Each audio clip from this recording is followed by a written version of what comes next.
Amazing! Number 10. Special Effects Wind. Most of us are aware of the use of green screens in professional video production. It's something we've learned to live with. So how do you think they make a model's hair flutter in the wind as they take a shot for a commercial? Or how do you think they make Superman's cape flutter to give the impression that he's soaring through the sky? They use a fan, surely.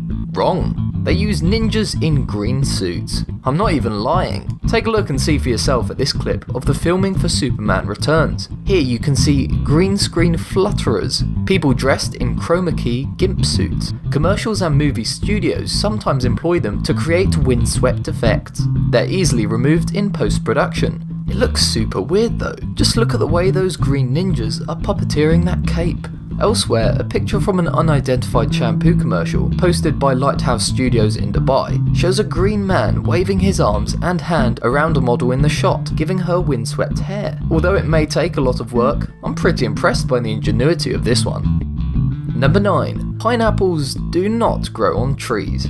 Think about it. How do you think pineapples are actually grown? They're definitely not cultivated under the sea, as some children's programs might lead you to believe. But given their size, a lot of people are mistaken for believing that they're somehow grown on trees. Some even think that the pineapples found in local stores are an export from Hawaii. This is no longer true, because most of them now come from South America or Asia. If you asked any of the farmers from these regions to show you a pineapple tree, they'll probably laugh out loud. They know that it grows on a bush. The fruit has no seed, and the next generation pineapple bush grows on top of the fruit. It's true that a lot of us have grown out of touch with where most of our food actually comes from.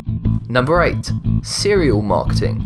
There are loads of cereal brands out there, and it's usually difficult to decide which one to go for. What makes the cereal boxes stand out though is the art covering it, which is why cereal brands employ some pretty neat tricks when it comes to designing that bowl of milk and cereal. Oh wait, did I say milk? I meant glue.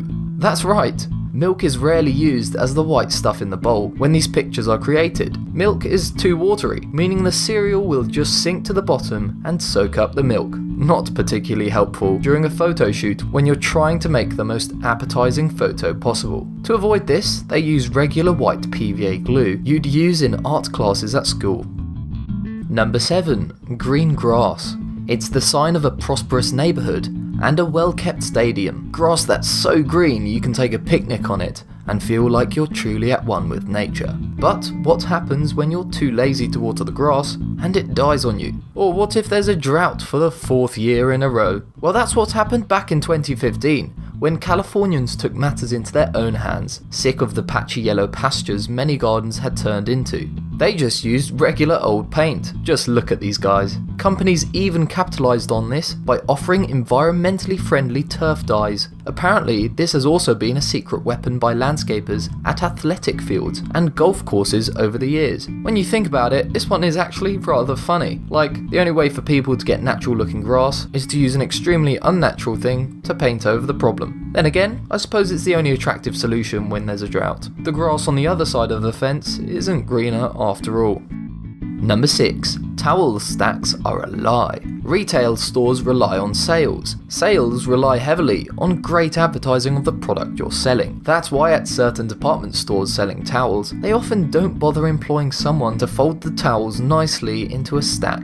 What they do instead is sort of loop one towel through a block of foam to make it look like multiple stacks of folded towels. It's actually pretty smart. I guess the phrase work smart, not hard is fitting, though it does make me wonder, couldn't the space be better utilised?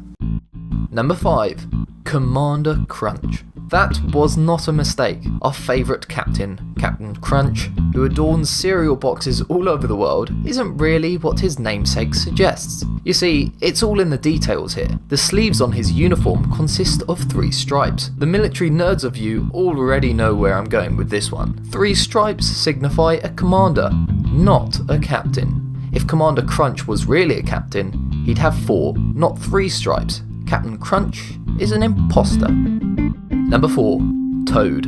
He's the longtime protector of the Mushroom Kingdom and my personal favourite character on Mario Kart. He may be a lightweight, but he has great acceleration and drifting. In short, I freaking love this guy. Anyways, like a lot of people, I'd always assumed that he was just some sort of brainiac sporting a mushroomed polka dot head. It appears my life has been a lie. Here you can see a screenshot of the cartoon series The Adventures of Super Mario Bros. In this series, Toad is seen removing his cap on occasion, revealing 3 strands of hair that Homer Simpson himself would be envious of. Why on earth he decides to wear such a large hat is anyone's guess. Maybe it makes him feel taller. Well, one thing's for sure, at least he doesn't have to go out and buy a pillow. Number 3.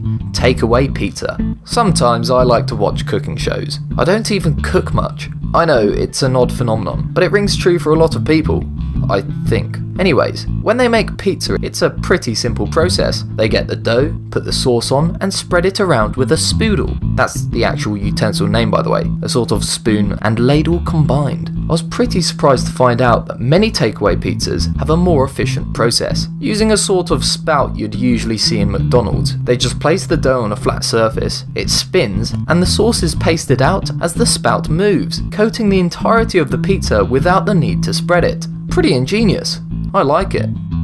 Number 2. Tiled patios and pavements. When I see a pavement made up of blocks, I immediately assume they're bricks laid down in formation. Surely they wouldn't go out of their way to do anything different. Apparently not. Look at these crooks fooling us with a brick stencil stamp they just apply straight onto setting concrete. Many companies actually do this because it's a lot easier than actually laying blocks by hand, and it gives the pavement a nice pattern instead of a blank concrete appearance. Still, bricks are preferred to asphalt or concrete for various reasons. Maintaining asphalt roads is more laborious because they break down easier than bricks, and it's harder to properly repair bumps and cracks. But who's going to lay all of those bricks? You may have thought that it's done by hand, but for large projects, this is not the case, and you'd be wrong. Large road printing machines make the job easier and convince road constructors that bricks are still the way forward. All they have to do is load bricks to the top of the machine, and out of the other end comes a perfect flat formation of bricks that can be laid straight onto the pavement. It's kind of mesmerizing to watch. Number 1. Road markings. How do you think road markings are printed onto the roads?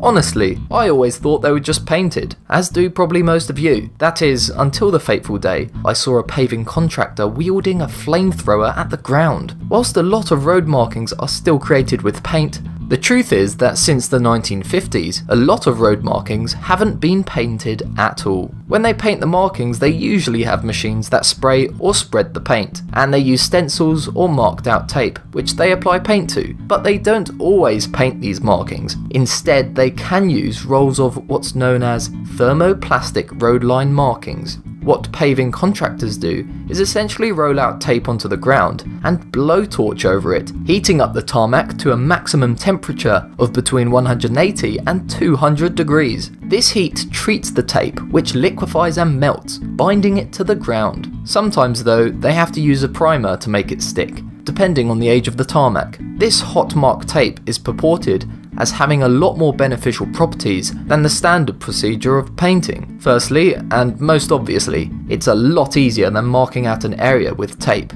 and then essentially colouring it in with paint. It's also a lot more durable than paint, and it's efficient because you only use what you need and you don't need to mix your own paint.